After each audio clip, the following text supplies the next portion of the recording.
What's up, guys? At Bani Salamay. This is Razaki again. Uh, this quarantine is good, bro. MashaAllah. And waxaan leeyahay dhammaantiin waan salaamay. And guriga hala joogo, stay home, familkaaga la chill gray. Like I haven't, wallahi, I used to be busy, shaqo badan, familkayga time isku heli jirin. Ma hadda aad baa u faraxsanahay familkayga time isku helay, and time fiican la qaataa ciyaalka dhammaan sisters brothers everyone, bro. So ilaa cudurkaan naga badbaadiyo, ilaahna dhaafiyo, dhaqaaliyo wax walba uu saameeyay.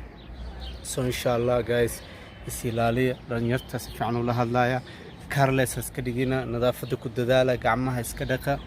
Inshallah waa ka wada bixinaa one time.